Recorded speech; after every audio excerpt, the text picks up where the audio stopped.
Welcome back. This time we're talking about Everybody Wants Some, the latest film written and directed by Richard Linklater, who gave us Boyhood, Dazed and Confused, and a bunch of other really good films.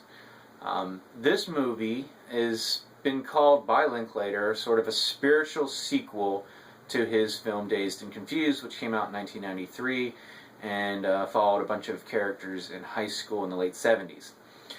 This movie is set in 1980 and follows a group of college baseball players as they get ready for the new year.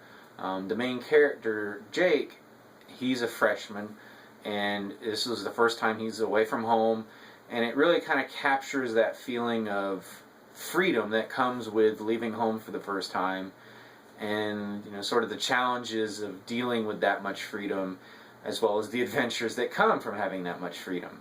And essentially this movie is set over the weekend between the time he arrives in college and the time that classes are actually starting.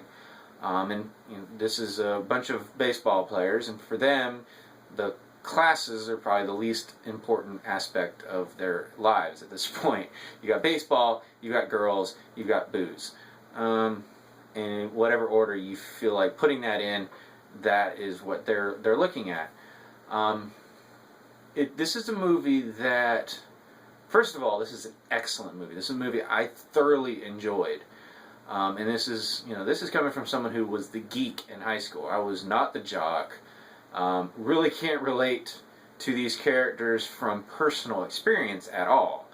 But like Linklater's previous movies, specifically Boyhood, the one I've seen most recently, the dialogue, the characters have so much realism to it. It's amazing how just you forget you're watching a movie and these are characters. You just feel like these are people that are being followed around, maybe almost like a documentary.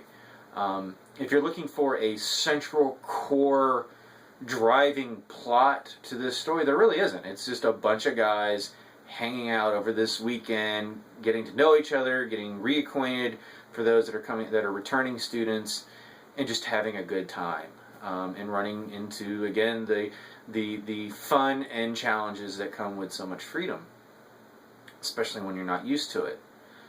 For the most part, the cast they're relatively unknowns. No one that just jumped out at me as someone I recognize, like, oh, I know that person.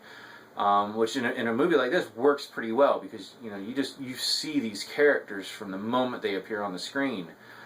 And as I said before, this is one of the better written, as far as dialogue goes, movies I've seen this year. Just thoroughly enjoyed it from start to finish. There was never any slow moments, and it just really worked on just about every level I could ask. If you like these kind of character dramas, with good comedy, good realistic dialogue, definitely one you should check out. It's obviously not the type of movie that's the mainstream film that's out there right now. So if you're looking for something different, this is definitely one to check out. As far as the kind of independent films that I've been seeing recently, this is right up at the top of the list for one that I would recommend. It just works. Character, story, cinematography, everything just comes together and just works really well in this movie. Highly recommend it. So really nothing else I need to say, so we can keep this one pretty short. I liked it. Go see it. If you've seen it, let me know what you thought about it. Please comment below. As always, you can subscribe to my channel, check out some more reviews, some of the other features that I have on this channel. Hope you enjoy it all, and until next time, I'll see you at the movies.